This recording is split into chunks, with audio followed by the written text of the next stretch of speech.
Ladies and gentlemen, we are here. This is the B.S.S. doing something a little bit different. I am joined with some amazing people here in the sports realm, and we just want to have a conversation. So, again, this is another installment of Let's Talk About It Sports Media Edition. The first installment was on our Patreon where we talked about cosplay culture and anime culture from a female's perspective. So, if you guys want to check it out, go ahead and hit up our Patreon. All of that being said, lady and gentlemen, how are you guys doing today? Hot, but good. I'm I'm good, good. man. I'm all right. I mean, I'm I'm chilling. doing. I'm I'm good. doing good. I'm honored to be a part of this one. Yeah, Yeah. it's been going a little crazy, especially in the sports world with how things are going. But I do want to have like some formal introductions. J Rob, go ahead and let us know your platform and Yep. just what a little bit of what you do. So is this is not live, right? This is No, recorded, this right? is this is Okay. recorded. So my name is John Robinson the fourth. I go online by J Rob. I played football in college. Sports has kind of been in my life forever. I played at the University of Connecticut and Tennessee State. Pretty much outside of football, I kind of always knew I wanted to work in sports media. But when you play Division I sports, Trent could attribute to this. You know, your job is that sport. It's not like you can do a lot of extracurriculars and during your college time because, to be quite frank, you really don't have the time. So when I was done with school, I really just kind of, I didn't really have much of a skill set. So I just was looking for the best internship and opportunity that I could possibly find. And so right out of school, I was an intern for a company called Double Tap. Um, they are owned by Minute Media. So they're the people who own like what Sports Illustrated is now, and a few different major other publications. And so I covered esports for them. And at the time, it was my first writing job. I just needed something, as you know, when you're determined to get something to happen, you got to just kind of, when you're starting from zero, you got to just find some way to get to that 1%. So that was my 1%. As I did that, I did an internship in Australia covering the NBL and the WNBL. So during the time, fortunately for me, when I was a sports media intern out there, LaMelo Ball had just recently signed with the Illawarra Hawks, which was one of the teams I was covering. And then the women's team, the Canberra Capitals, they were the defending champions in the league. So I was covering two pretty popular teams, which, sometimes in this industry, a little bit of luck, a good boost of momentum does help. Right after that, when I came back to the States, I worked. COVID happened. I was working at a Nike, but in my spare time, I was covering a podcast because of COVID, nobody could work. Nike was kind of paying us to do anything, and so I started a platform called Ball Talk, and I pretty much scaled the entire conversation the entire contact list that I had of a plethora of people who were just in sports, my coaches, everybody that I knew, and that was like my first introduction of just like content creation. I kind of parlayed that into getting into, more, I guess I would say, traditional covering of sports. I covered for a company called Scrimmage where I did like a lot of their social coverage of multiple different sports from anywhere from esports to to football, basketball, NBA, even hockey and baseball. After that, I went to a company called Digest Media where I covered the Lakers formerly for them, but I also was on a platform called Players Choice. You guys know that's how I met Trent, Random, and Santo. A platform where we cover football all the time on that platform. I help with a lot of the IRL content. Probably brought on the most guests to the platform from everybody in my phone book that I can find, from WNBA players, NFL players, retired NBA players. My co-host happened to be my cousin, who is also an active player in the league currently. So, I kind of just used my charisma and my contact list to be a part of that platform. And that really benefited me because what I do now, I'm the director of social media and brand partnerships for a company called Dodgers Nation. Random is actually wearing one of the hats that we do for the brand.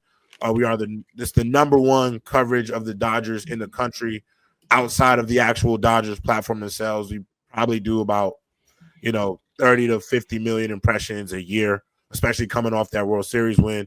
And the biggest thing I've just kind of learned from all of that in sports media is just like I've tried to be as flexible as possible. I think one of the things you have to do is not always ask for the handout, but just ask for, just some structure. I think the biggest thing for me is I try to gain as many tools as possible so that I can get to a point where, you know, if anyone asked me to be anything for any company, there wasn't a stone I couldn't turn. Just trying to have multiple hats that I could wear, just so I could have any opportunity where it would present itself. I think what I've learned from sports media is that this industry isn't really linear, and because it's not linear, a lot of it has been, for me, finding where I fit in. And I've gone from being a writer to now the point where I cover, you know, I handle an entire social media, and I also handle our business acquisitions and sponsorships and branding. So just being able to be flexible has been my biggest, I'd say, word of advice to anybody who's trying to get into the space, just due to the fact that there is, so much in sports now because it's so digital. And so if your pathway is, you just want to go straight to TV, it's really hard to do that now because there's so many great content creators out there. It's such a long line. And so you have to find other ways to stand out to make people notice you. And I just think, letting go of your ego and be willing to learn at any moment and add a new trick to your trade, I do feel like it does help in the long run, especially in such a, I guess, open industry like sports media. Gotcha. I appreciate that. Great introduction. Ana Luisa, I want to hear from you. Tell me about your platform, where you started from, and what brought you into in this specific industry. Well, I'm Dominican, so I was Hey, born into baseball. I was born into baseball. It's part of our DNAs. I always say, like, I think Dominicans are the only breed that doesn't choose. You don't have the time to choose a team. You are born into a team. I remember since I was a kid, my mom, everybody like going to the games. And actually, for us, like when it was championship time, it was like the day that one of those teams won. It was better than New Year's. Like you can hear everybody coming out of their houses with Hmm. calderos and making noises because their team won, and some people mad because their team lost. So I was born into sports. I'm also like a kind of a tomboy. I grew up with four boys at my grandma's house, so I was really into whatever games they were playing. So I had to learn how to play basketball, baseball, and everything in between with them. But and like the what the professional background, I have a BA in communications and PR that I study in the DR, and then I have a master's degree in communications and marketing that I got in Spain. So my background was always communication, media, especially after my master's. It was like 2015 when the all this social media was blowing. Um, and I learned like so much about having your own blog, your own social media pages, how important was to have every single handle with the same name, for example. So I grew into that. Also, like the all the emphasis of knowing what was coming, what was blooming in the social media world. And after, let me see, 2014, I was contacted by a company, and they asked me like, listen, you live in New York. We have the Caribbean series coming up in Miami. Can you go there and like ask questions to the guys? We can send you everything, names of the guys that they needed, especially like the baseball team that was coming from the DR to defend the championship. And I was like, yeah, fine. I knew all these guys because it was my team, but also like I had that background in baseball. So I went there. I never been ashamed of doing anything. Like I speak all the time, and I'm always asking questions as part of the communication background. So basically, they gave me a list. They sent me there, and I started jumping on these guys. Like, listen, they have to talk to the media, but it's not like if they don't want that, you can force them basically. So I had that, let's say, part of my personality. I'm not scared of anything, and I was jumping to these guys. Also, I'm a girl, so that gives me like Hmm. a Oh yeah. little That's question. I handsome. would, yeah, I could be like, oh, can I ask you a question? Do you have a minute? So I did a great job. And after that, I was like, listen, there's business here. So I figured it out that I live in New York. I have the Yankees and the Mets near me. I have the Nets and the Knicks. It's also deliveries right now playing. And we have a lot of things going on here in New York. So I started offering my services as a freelancer to a lot of media companies and the DR specifically because I speak English and Spanish. And some of this, like the people that they send from the DR, they maybe sometimes they don't speak English, or it's expensive for them to send these people paying the plane ticket and the hotel room and whatever. I started like freelancing, and that's why what I've been doing for the past 2 years. That's how I put my foot completely into the sports media world. Thank God I was last week on the All-Star game in Atlanta. So basically that's what I've been doing. It's my little background. I don't have a specific platform. I just use my socials because the interviews that I do, they're from different networks, so I don't show my face because I don't Mhm. want to like, I don't want my image to be put in a jar with a media company or with a channel or a newspaper or whatever, because then I'm gonna close a lot of doors for myself. So what I do is like I ask questions and stuff, but I don't show my face unless it's for my social media, on Mhm. my personal. So basically, that's what I'm doing right now. Gotcha. All right. Trent, how about you? Tell us a little bit about you, what brought you into this space, your passion. Go ahead. So what brought me to this space is I'm gonna be honest. So around 2020, my junior year, because 2020 was like a obviously COVID happened, but it was like my best year, and then later down the line it was like my worst year in life. Like I went from my freshman year coming from my sophomore year, I had 10 offers. 2020 in the spring, I went from 10 to 38. I had 38 offers as a tight end. And I only played 1 year of football.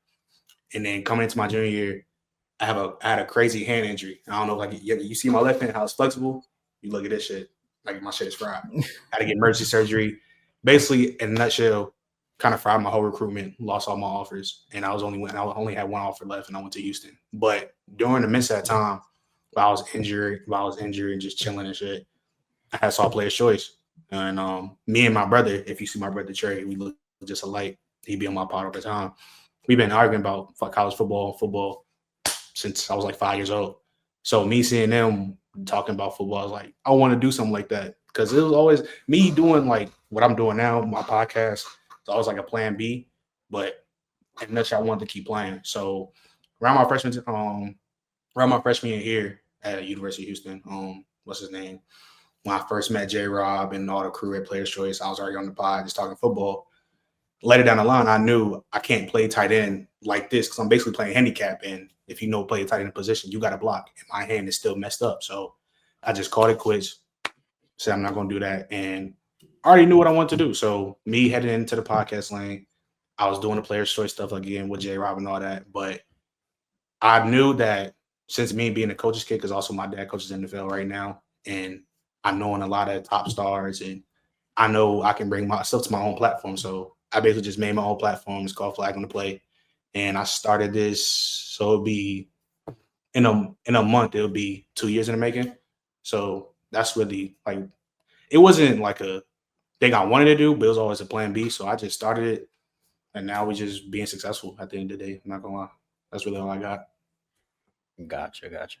So one of the reasons why I wanted you guys to be you guys specifically, because of course I'm close with all of y'all, but I did wanted to get you guys' perspective because you guys are what the term has been called the new media, where people now have their own platforms that they can talk about, stuff that they're passionate about and give their own perspectives without a major company behind them or whatnot.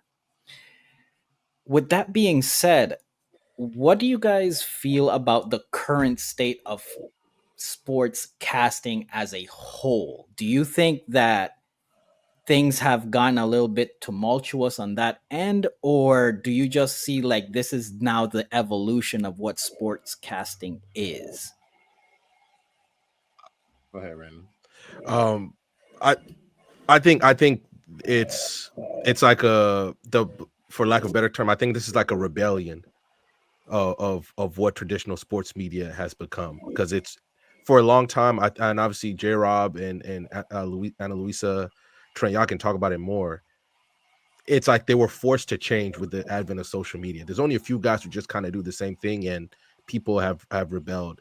Now, to kind of, I guess I could talk a little bit about me. I followed the same path a little bit like J Rob, except I didn't play D when I played NAIA football, but I was surrounded with a lot of people who played in the NFL, from Jonathan Quinn to Kimball Anders, a lot of people, and they taught me a lot of things to do, go behind the scenes and seeing how the sports, the business of sports media works.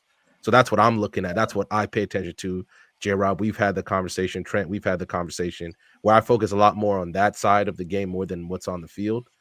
And I think this is basically traditional sports media had to be dragged into changing, because like when that's player's choice or number foot on the line, or the one that Kenny 4Q, I forget his platform, they were forced to change. And that's why I call it like a rebellion, because social media made it the way sports media was being done. It just couldn't function like that anymore. And they tried to hold on as long as they could instead of just embracing the wave. And now somebody like Stephen A. Smith is rushing to catch up now instead of being at the forefront of it and really embracing it. That's just how I've always looked at it, especially learning what I know behind the scenes. How about y'all? What y'all think? I wouldn't use the word rebellion. I think it's more of a democracy now. Like before, if I wanted to share my opinion or whatever, I had to hold it basically or share it with my people inside of my house. Because only a few people had access to platforms that were like massive. Now I can, with the following that I have, I can make a statement on my Instagram and I can be heard for a bunch of people and even pick top whatever I say for one of these major companies. And the second thing is like, I think it's two pillars, which one is democracy of communication right now in every sense, in every aspect and any topic. And the second is the fast lane the communication and content is going through.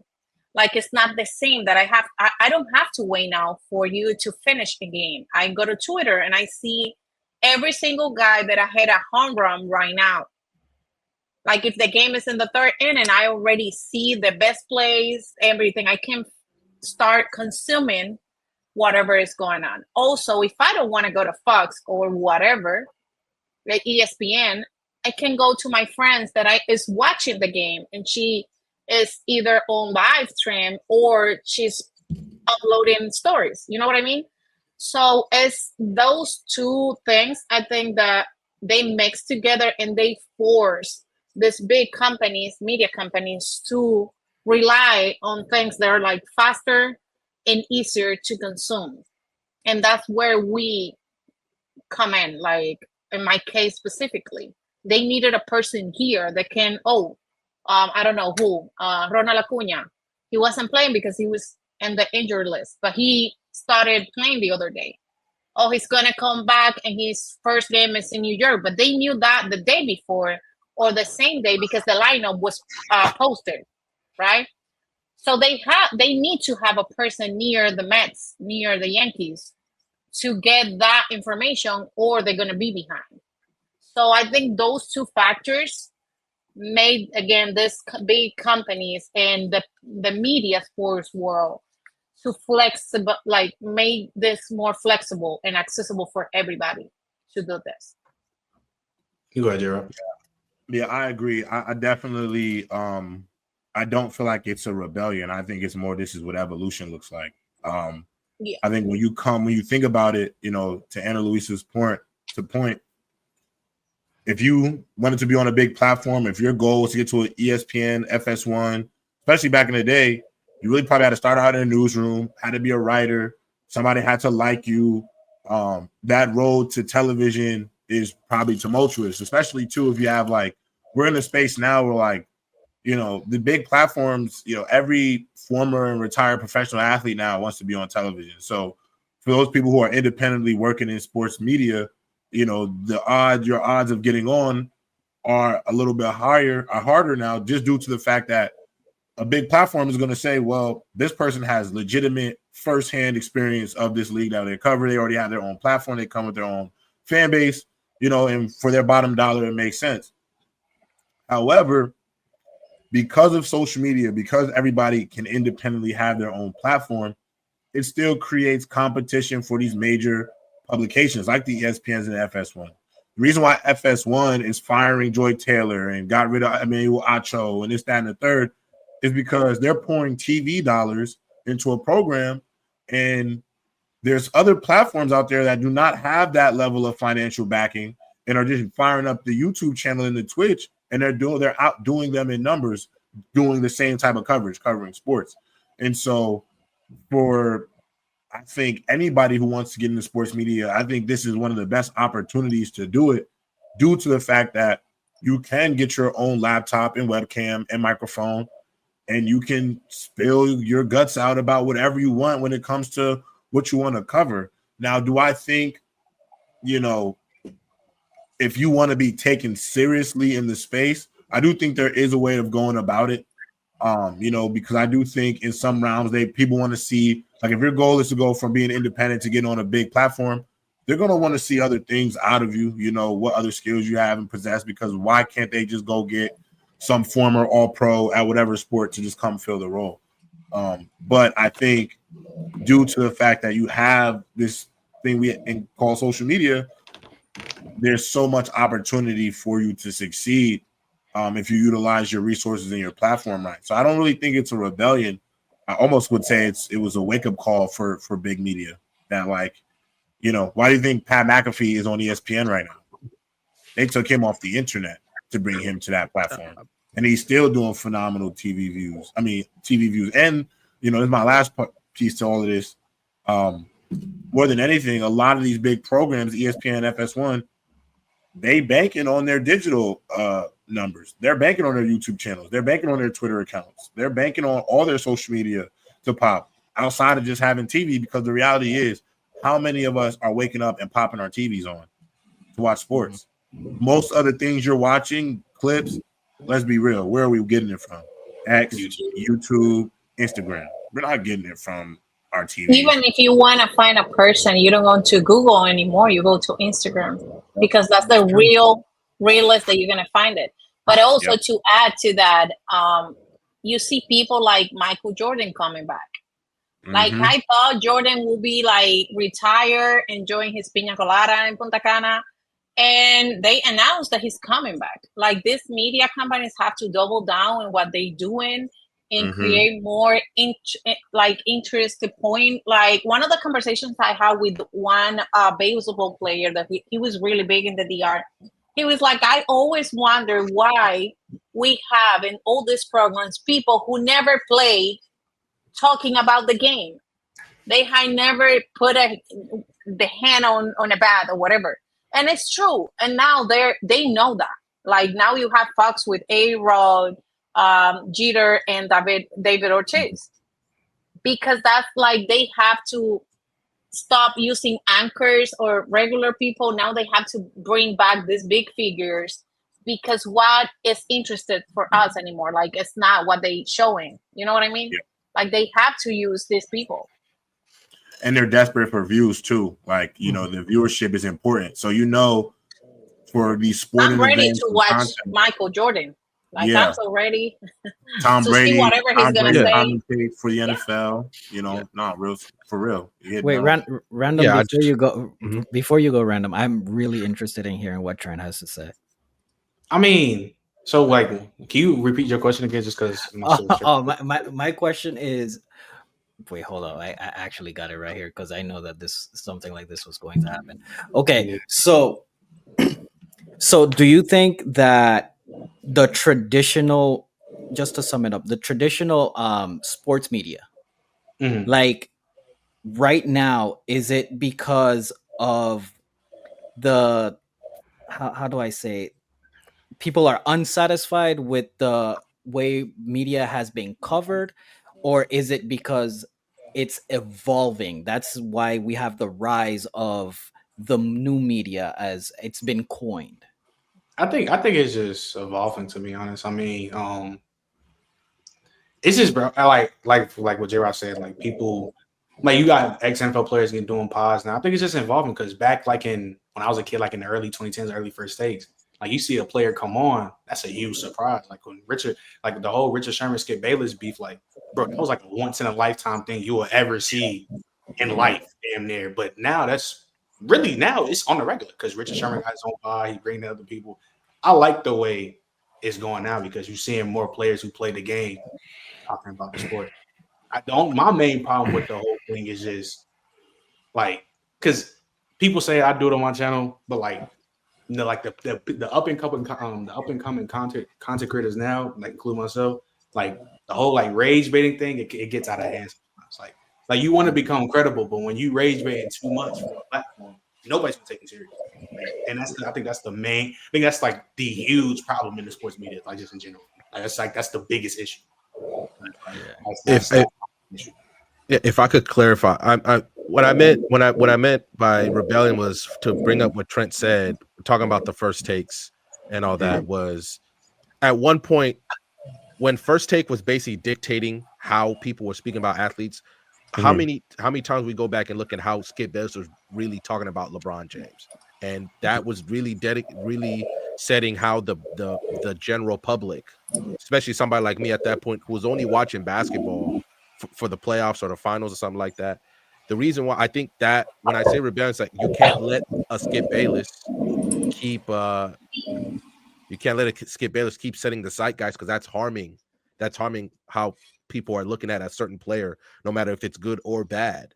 And I think the point where they're like, look, Skip Bayless is doing this. This is bad. And then the rise of people like you, J. Rob or Trent, back in 2016, 2017, where they're just like, we can't let this keep going on. We got to do it ourselves. And obviously, with the people who understood social media early, and they made it up, and it was a rebellion at some point. Now it's evolution because you can't be the same way you were. That's why I wanted to use that word because Yeah, but I still think, I still even think like, because you wording it in the standpoint of like the like us, everybody who's working independently, like we decided to like gain our power back from these big companies. I want to say to that, like, I just think we just more discovered that we have power too.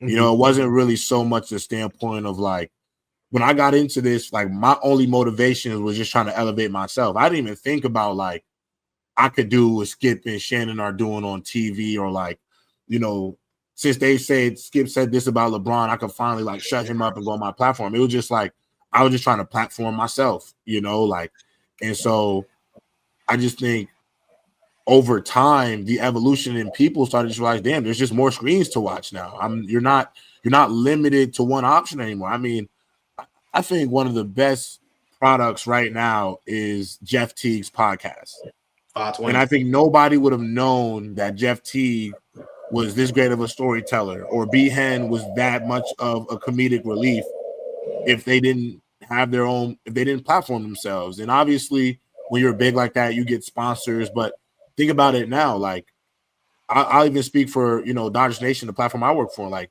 we're under two two separate podcast networks. Like, we're on Spotify, this, that, and the third, but two different podcast networks handle and help me book the sponsors around our platform. Like, it's come to a point where independent companies are sourcing all this independent talent and funding them to even platform them even more, putting their products on their shows. So people start realizing, like, if if you can get to a point where you can do 100,000 to 200,000 views a month, you'll be all right. Like, people will come into your platform. You'll be able to, really have your own spark and juice, because ultimately more people are going to get involved. You'll ultimately continue to grow, and you'll be one of the powers, God willing. Mhm. Yeah, because even though J Rob said like he didn't come into thinking like he want to be better than skipping them. Me personally, yeah, I want to be like bigger than these people. I came in on like I want to have one of the biggest pods on earth. Period. So it's like I hear what you're saying, random, but it's like I think it's just more people wanting to take that opportunity and Yeah, I, I, put th- themselves. I, yeah, I just got that from the conversations that I've had with certain Mm. people that who just believe that the way First Take got popular has really set the way. He only really focused on basketball, so I can't really say that for the rest of the sports. He's like, how many times have you heard that people really hate the way people talk about basketball now? And that the few people that I've talked to, and I can probably tell you a few of their names after the pod, they said they blame First Take specifically for that. Yep. I, And and, and I don't think that's, and I can understand why they agree with that, but also to First Takes credit, they became the formula. And the Okay. truth of the matter is, let's be honest when it comes to media. And I do want to say, Trent, I want to be the biggest in the world too. But when I got into it, I wasn't competing at that stage yet. I gotta Yeah, I feel you. get my feet Yeah. wet at some point. You know what I'm saying? So I wasn't even thinking about that. I was gonna get to that stage whenever I get to that. But when it comes to the formula, like let's be real, let's be realistic. What goes viral on the internet? Controversy.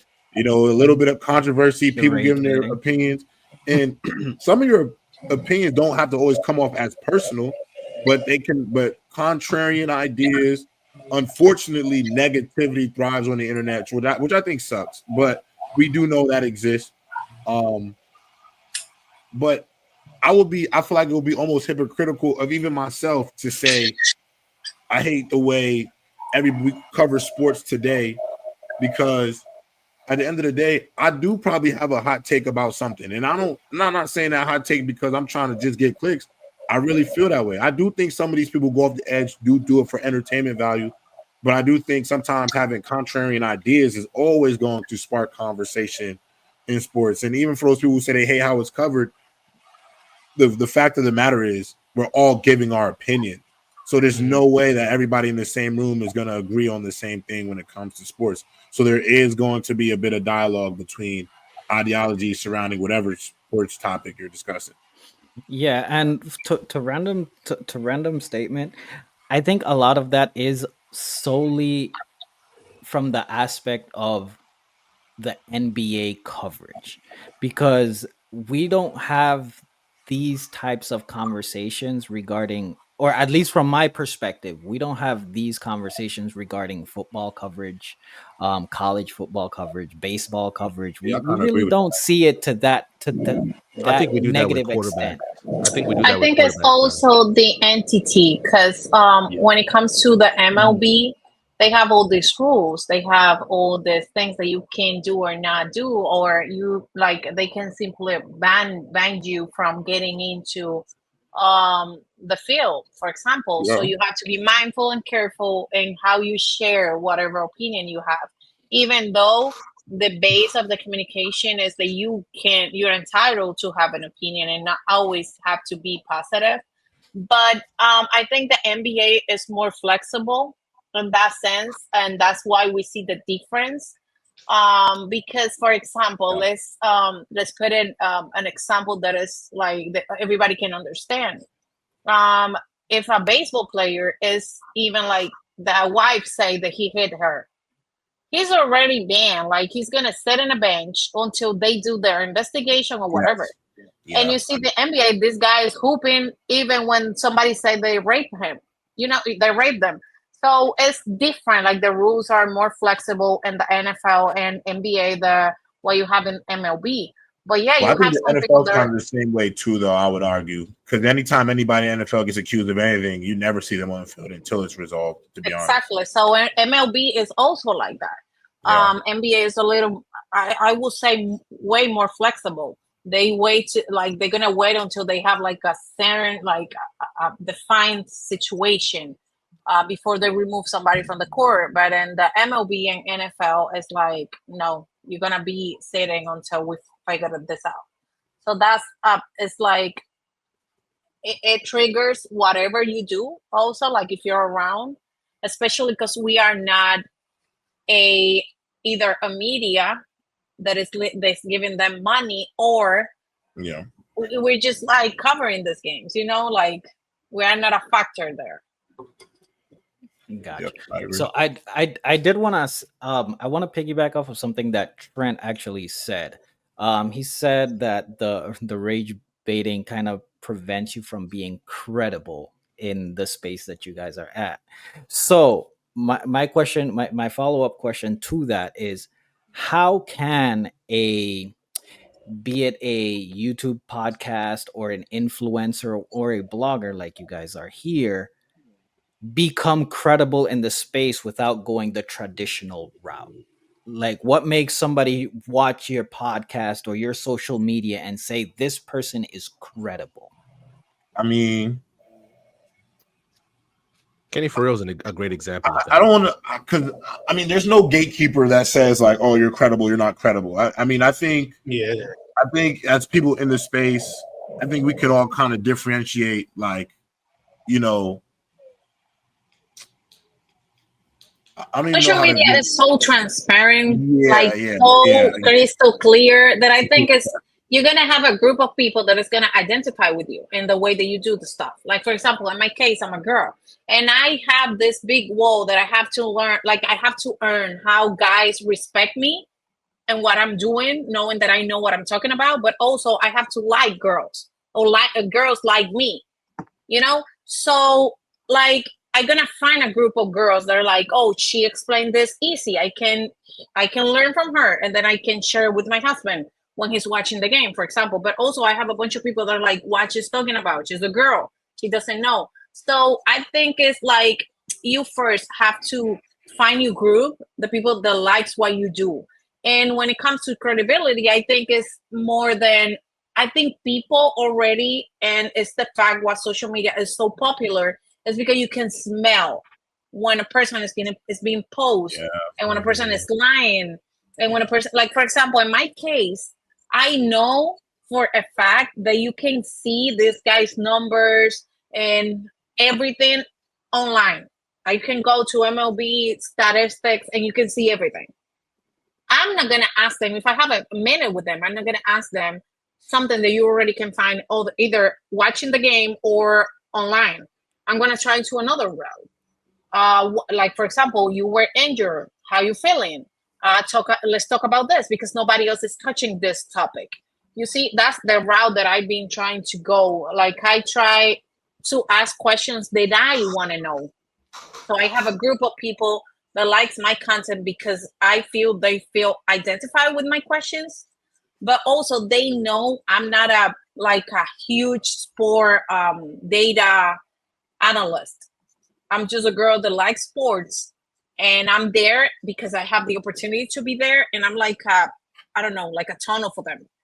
And I don't think it's a formula. It's like, oh, they're gonna know I'm like, they can create, like, I don't know, like, that know that you're saying the truth or whatever, or you being honest about a topic, even though you're maybe a fan of this person.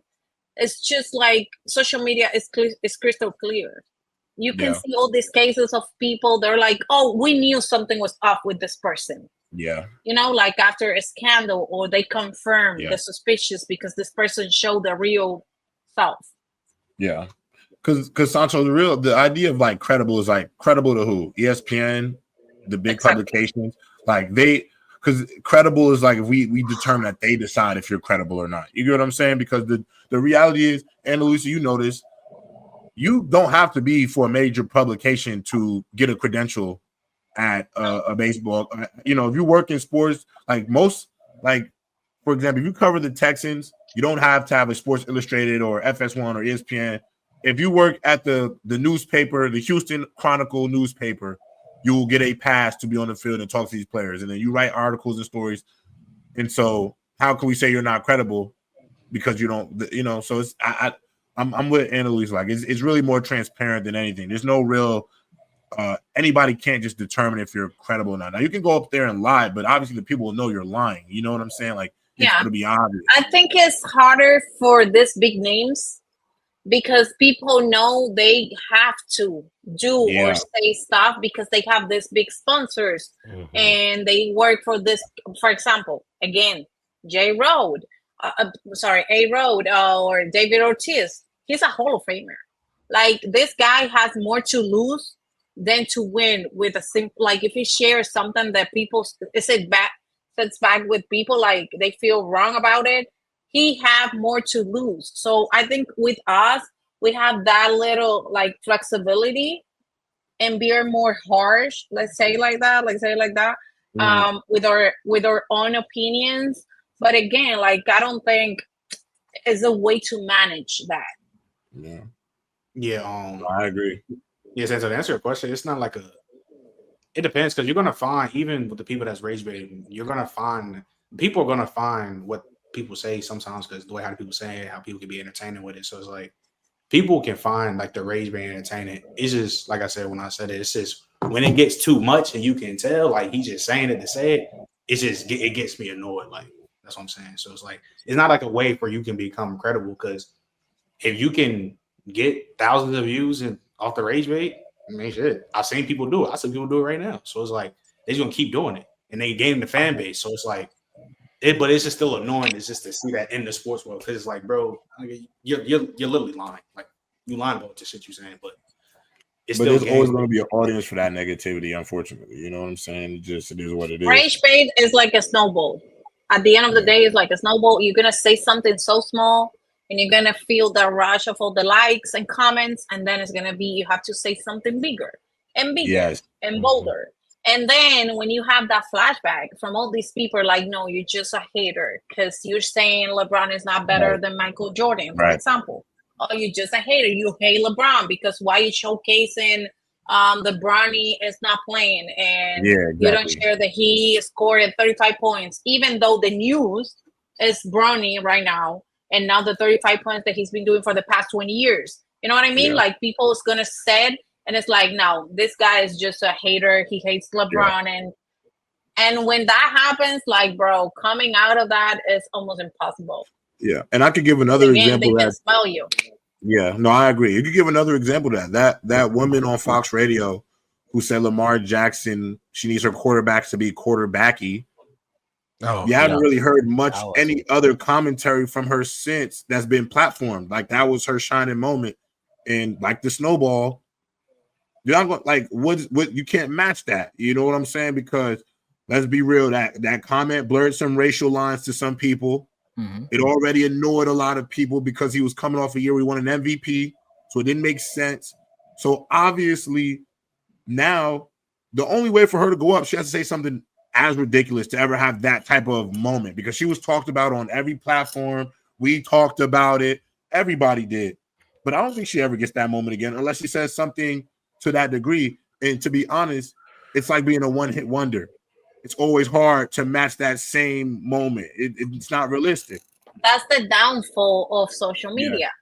It's Yeah. so many people doing the same stuff. It's so many topics coming out every single minute that when you have a moment, it's hard to keep that momentum. That's why you see Mhm. people doing stupid stuff because it's also like you get addictive to.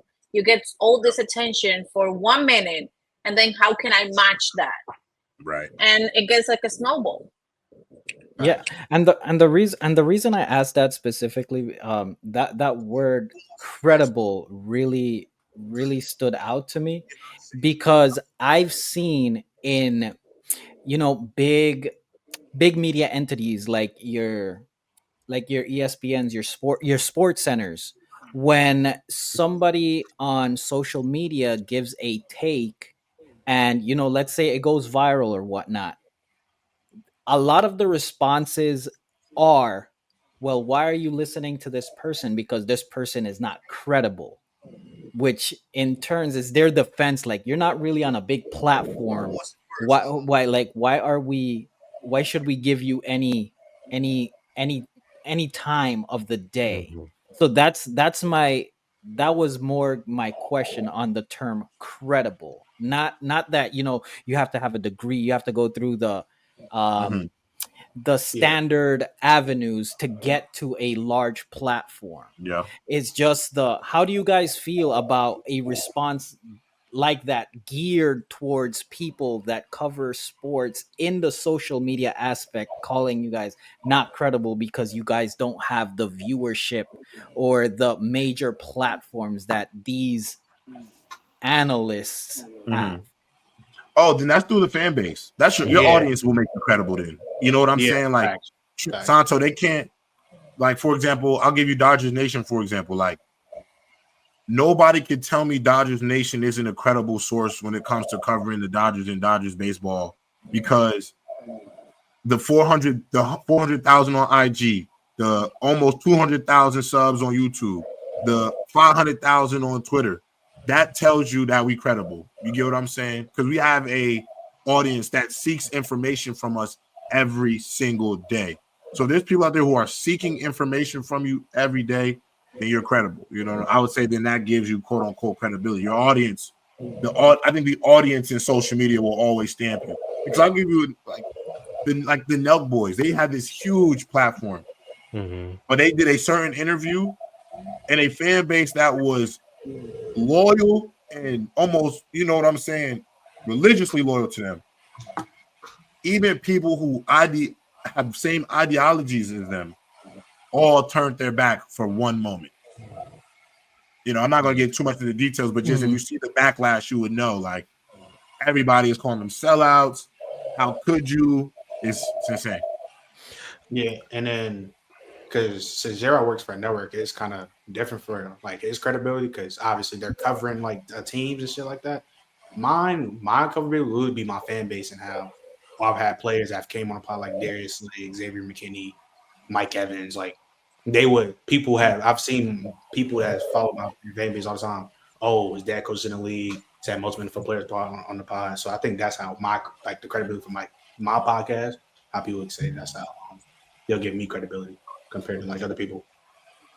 I would like to use another example. Tom Grossi, the Packers super fan, like where he started off kind of doing Packers stuff like clips and things like that. The thing that I think a lot of people really like about him is how genuine he is. Because maybe J Rob, Annalisa, you guys can talk about it more, but how you present yourself and that personality that sticks, people believe that about you until you break it. That's how come when you see like a big YouTuber who gets caught doing something crazy, they're like, oh, so you were just lying to us the whole time. And I think that's also part of it, to make you credible. It's when you see somebody who's genuine, obviously charismatic. I think charismatic is a big part of it. You have to be charismatic as well.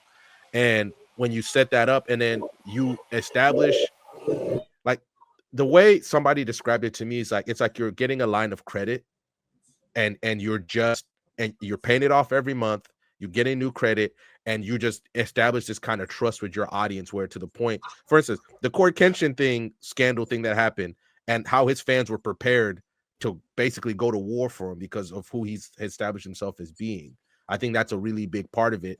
Credibility can come in a lot of different ways. I also just think the casual person needs to stop looking at, oh, well, you're not on ESPN. Oh, you don't have this. You're not Stephen A. Smith. You don't have this. Why should I listen to you when there's plenty of people out there?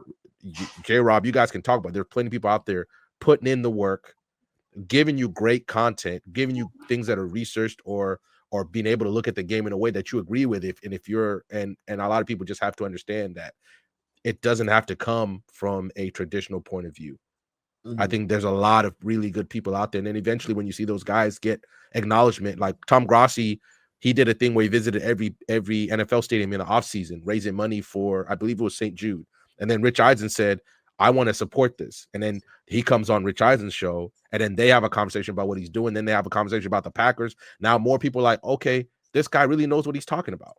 And then it Mhm. goes from there. I think being genuine, or whatever that persona that you decide to stick to, whether it's good or bad, and as long as you don't break that, and obviously, at least for me, I can always tell when somebody's not putting in the work, because you can come on and give me a great take, but then if I come back to you again, if you're telling me this is why Tank Dell won't be great this season, but then I'm like, did you really watch? or are you just kind of saying something? Because that's also a really quick way where somebody can be like, yeah, we're done with you.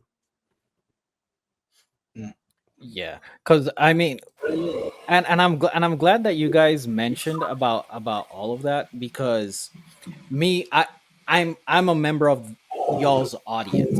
Like, I mean, I've been on Ana Luisa's page, and I've seen her covering, the All-Star games, following the Mets. By the way, I need to go to an Edwin Diaz walkout. Like, my God, It's fine. I need to, bro, I need to feel the trumpets when he comes out. That is crazy.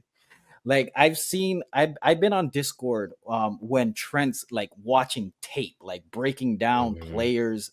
Like, I've seen that. I've seen J Rob's platform when he's covering Shohei Otani, who's, Jesus Christ, People don't know till they're in the city, J Rob. They don't know how massively popular that man he's is. it, bro. Yeah, It's I mean it's insane. I'm a long time. It is hard to do this job because I'm a diehard Yankees fan, born into it, and having to cover the Dodgers. It's been tough. But yeah, Let's show your not get into that topic. why. What are you, a Red Sox fan? No, I'm a Dominican fan. I always say that. I don't have a team. I Okay, just follow our guys. You know what I mean? yeah. But I I got no love say, for Juan Soto, just so you know. No love for. what? I have no Good. love Good for for Juan you. Soto. He's not He a left. Yankee anymore. It's Yeah, I'm fine. hating on him. We have it right here where he's supposed to be for 15 years. You guys should seek therapy or something, because it's not gonna be Seek easy. therapy's insane. 15 years. You got But Jack what I Chitty. was trying to say was the fact that, like, when they give you this credential, in the bag, it says, like, it has a bunch of words. Let me see. I have one here. They have all these letters, right? Here are all the rules that you have to follow. One of them is, like, you cannot be a fan. So it's hard when you're doing this job and it's somebody that you want to meet so bad. Like, I had the opportunity to meet Otani, but I cannot be a fan. I have to, because I have this on my neck, so I can be, like Santa said, like, when you see Aaron Diaz coming out, you see all this magic and this energy. You cannot be like, yeah, he's coming out. No, you have to keep it together. So it's the hard part when you have to separate the person who's working from the human, Mhm. basically. Especially, like, for me, it's really hard because a lot of these people I grew like watching them playing and breaking Yeah. records and stuff, and it's hard. So Okay. USA has no chance in the World Baseball Classic against DR. We got no shot. No way. We No. have 3 teams. We have A, B, and C, and the three Right. teams are completed by the most amazing talent you're gonna see. Like, No, I no way. agree. I agree. We can. You know how you guys can have a chance? We can play the DR against the world. If you can have Otani, Mike Trout, Mhm. Aaron Wow. Judge, I'm not gonna lie. those I Now don't players. want those. I'm that's telling You you, see what crazy. I'm saying? Not You gonna see be. what I'm saying? If you have the we Dominicans are opportunity, different, bro. We if different. I don't you think y'all have could beat the world team though. World team? That's no. exactly, like, well, that's what I'm saying. It's the only way that I can see, like, a fairness. If you can combine Otani, Judge, and all these guys from all these other countries against the DR, Okay. maybe, Wow. maybe, because I double down on my team. But other than that, like, we have guys fighting for one position, third base. You have Manny Machado, you Yeah. have Jose Ramirez, you have Junior Caminero, who has like 30 home runs already, and he's 19. And this guy is amazing. He's 6'2", and he runs the bases like nothing. You have those 3 guys, which are A plus, fighting to be like to play in the third base. So you can use one of them for until the 5th inning, and the other one for the following one. So you're gonna have hard hitters and great defense, anyways. And I'm just talking about one position. Right. Don't get me started. So So okay, so I do have a couple more questions, because I don't want to make a very extended video, which we actually could, but I want to keep it, very, very compact and very concise. In 5 to 10 years, where do you guys see sports media being? What do you guys see it being as? Do you see Well, it sports being live just? will only be on streaming platforms. Cable gonna be out the window. You better just have every streaming service if you want to watch sports. That's gonna have be you it for seen the sure. farms in Asia? of streaming, the streaming farms, Yes. when you have under a tunnel that is not being used for the past 50 years. It used to be a train station or Mm, whatever, and you have 100 and 500 people sitting with lights and a phone recording for 24 hours straight. That's not what you're gonna have in the stands, maybe. Yeah. Like if we keep doing this, Yeah. sometimes I don't have to go with my camera. I can go with my phone, and I have one of my mics Yeah. that I can connect to my phone. And I don't Yes. have to show my face in most of my interviews, so I can record like this. Imagine everybody has a phone. Yeah. You just use this tiny little camera called an Osmo, bro. Just bring the Osmo, man. Exactly. That one too. Yeah. You have Yeah. Glasses now that you have a Oh camera yeah, I got like the meta. I Stanley got them Marte. myself. I have the meta glasses now, so I could literally. Yeah, Stanley Yeah. Marte, he has like a little it's like a little section on the social media page of the Mets where he records like from the Stanley Marte stand view. Like he has these glasses and he's giving us a glance of what is going through backstage, like when these guys are practicing or whatever. How is the like the plays and between them, and the jokes and stuff. So I think that's what is coming. yeah, I You agree. feel the same way, Trent? Yeah, that shit gonna be off in the next five, bro. This shit gonna be crazy. Like, I think, because I don't know how. Well, just from me from the football perspective, all like the first takes and all that. Like the Stephen A's, I think he gonna start retiring. All like the OGs out Mhm. of like the big media's first takes of the world, they gonna get substituted, and I think it's gonna get even more crazy. I think all the takes are gonna get more wild. All the controversy is gonna be more wild. Like it's gonna get crazy. Like it's Uh, gonna, Speaking about I don't think football, they're gonna go down without a fight, like no, yeah, after I they're don't, this. they're I don't think they're they're going down. definitely not. I I agree. Stephen A. think that Smith is is what telling is you. gonna come. Yeah, that is where it's gonna come. The revolution, right there. So, like, for to kind of stick to Trent, I see how we talk about football. I don't know. Every now and then, when you watch, like, the NFL will post, like, here's the call. Like, for instance, the Jaden Daniels Hail Mary he threw last year. Now, listen, this call in Korean, and it's amazing. Yeah, So, like, I think the one thing I guess me learning about what the NFL is trying to do, becoming more international, where it's really lagging behind the other three major sports, the international aspect coming to. I think more and more American consumers are gonna start accepting international aspects of the game in terms of somebody internationally talking about it, how they're looking at it, and I think also I'm not going to say it's going to become more analytical, but I think they can also spend more time instead of trying to talk about. And I'm going to use Bronny as an example, even though I'm not hating on Bronny. Like, okay, that's cool that you're showing me Bronny winning the summer league COD championship. That's cool, but don't be using first take time to do that. That's a social media thing. Now we got more time to break down this when they're talking about, okay, the Patriots are going to be great next year. Here's exactly why. And I think you can find somebody who can break that down and it be entertaining at the same time. And I think there are more and more of those people out there. Bleacher Report, I think, is doing a very good version of it, where they got a lot of creators, obviously, and those guys, whether or not they're fans or not, they're doing a really good job of breaking it down, at least with their football and basketball coverage. I'm not a baseball guy, so obviously you can, I know Luisa can maybe talk about that, but I think that's the next evolution where you can just go get Trent. 5 years, I think FS1 could be like, look, man, we just need somebody who can break it down, and Trent can do it. They literally showed you that they're doing it right now with FS1's.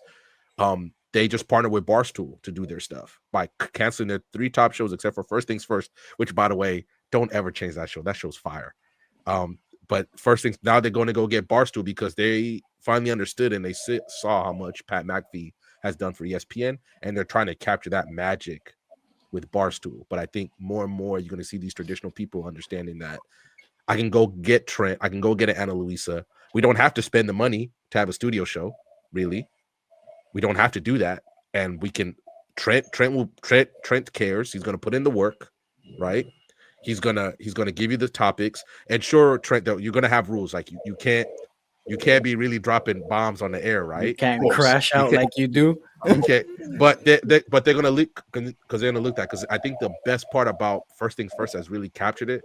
You got these 3 people from completely different backgrounds. You can tell they care. You can tell they have fun with each other, and they tackle topics in a way where they try to avoid the thing. Even they try to avoid the big things. Like Nick Wright is very controversial because I think he really believes what he says about how he does, but he tries to keep it in a way that's very informational, right? And I Facts. think and I think that the more and more people are going to be trying to get that first take, the first things first model is the next evolution of the studio show, and maybe you could get that with a Trent, a J Rob, and a Santo instead of going to go get LaShawn McCoy, Emmanuel Acho, and a insert player here. You can still there's still room for players. Don't get me wrong, there's still room for players, but if Trent can accomplish that and he saves you a ton of money on the studio costs and all that stuff, and you can still get a great show out of it, I think that's the next move. And I guess Ana Luisa, maybe that's the revolution, but there's still always going to be room for players because I'm waiting for a legacy guy to just be like, Jeff Teague, you're killing it, man. Here's all the money you want because we got to have you on our platform. I also believe that topics are gonna be like closing a bit. Like, for example, if I want to have a page and I want to talk about purses, I Mm-hmm. cannot talk about every single purse in the world. I Mm-hmm. have to pick a brand Mm-hmm. and talk about that brand, and maybe on a specific color, that brand, but only the black purses. You know what I mean? Mm-hmm. Because there's so many models that I'm gonna be able to talk about the details of every single one if I go too wide. So in sports, you have that. You have people that are really into analytics. That like if you say a name, they're gonna give you every single number. But I see people like forcing themselves, let's say, to talk about only dunks. Right, we're gonna talk about the greatest dunkers in the league. Is this guy coming in summer league and he's dunking this and that? They're gonna give you the what the what is the name, the technical things of doing a dunk, like how high you have to be, how hard, how tall is the hoop. Like you're gonna have people picking a topic and going deep into that in order to have following. Because if you see, like right now, I have to get myself a piece in every single sport. I have to Mm-hmm. learn about everything because it's just me doing this. Mm-hmm. But then it's gonna be in 5 years, I see 100 Ana Luisas doing the same stuff here in New York. And then you're gonna have to pick a topic because everybody cannot talk about the same thing. So to answer your question again, I see like a lot of people going through that, um, picking a topic and staying there.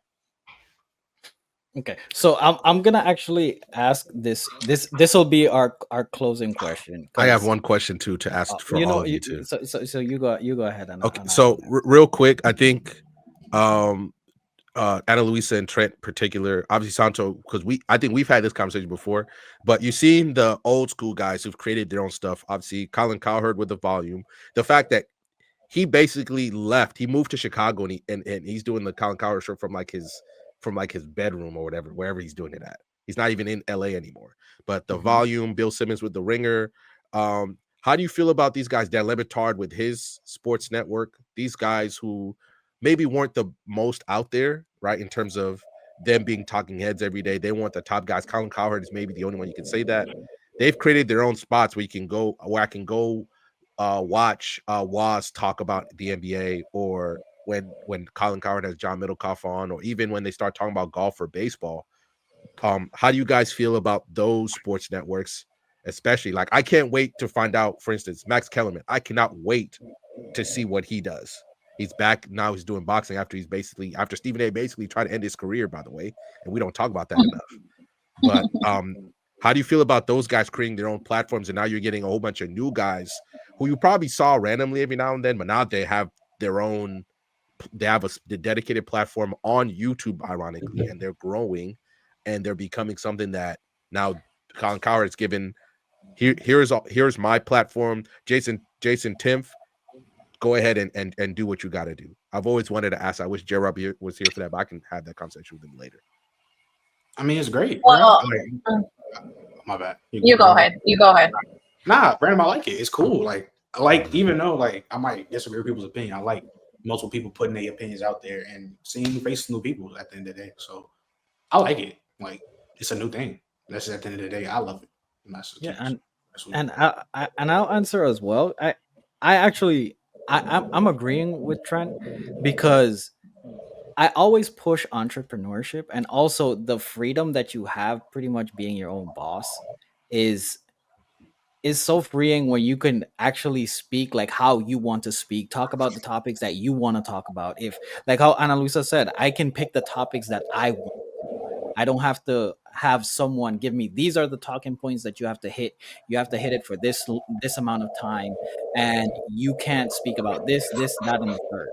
Like people, like Dan Lebitard with Metal Arc Media. You said Colin Cowherd, the Jeff Teagues, the No Chill Guild, even Shannon Sharp spot. Like they can talk about anything, be it sports related, be it life. Like you can have a sportscaster talk about their own personal lives and stuff. Like I'm all for that. Like one of the things that, at least I'm speaking from the perspective of the audience. One of the things that I enjoy watching is not just the analytical aspect of sports, even though there's a place for it that I really do enjoy. But I like to see personalities. Like, what is this person like off the field, off the court, off the like me? Like I saw a video like with Kevin Garnett talking about Edwin Diaz.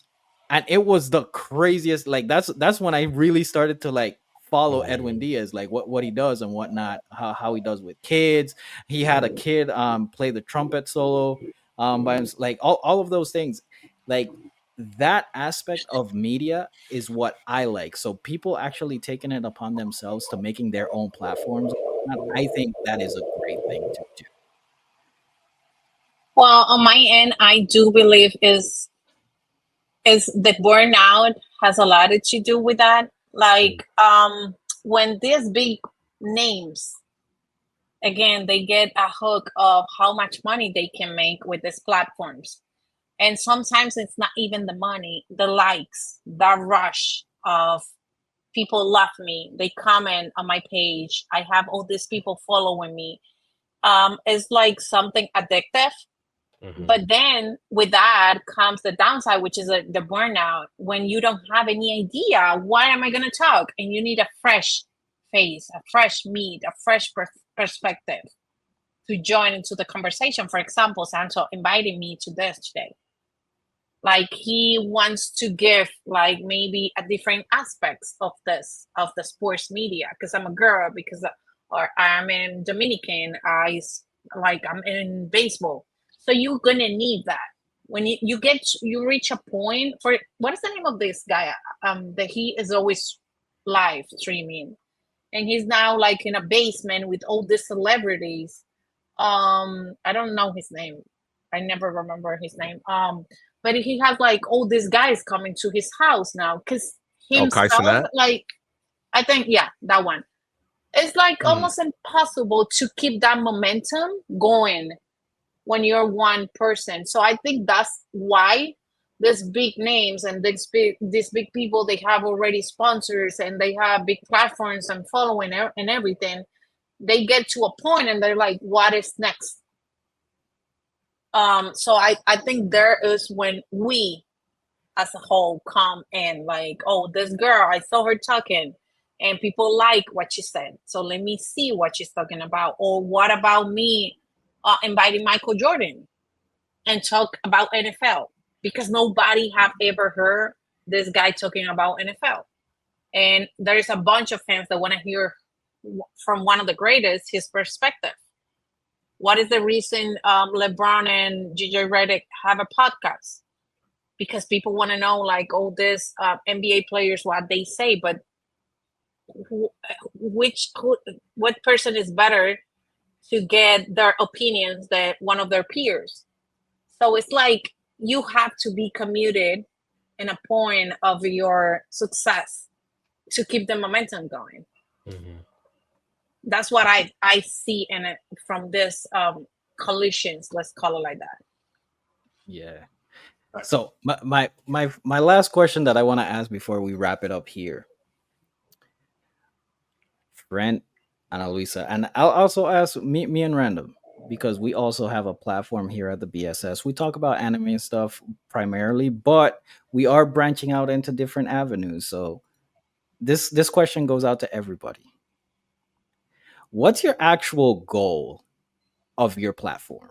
Where do you want to see it at in the next 5 years? Can you So, repeat the question?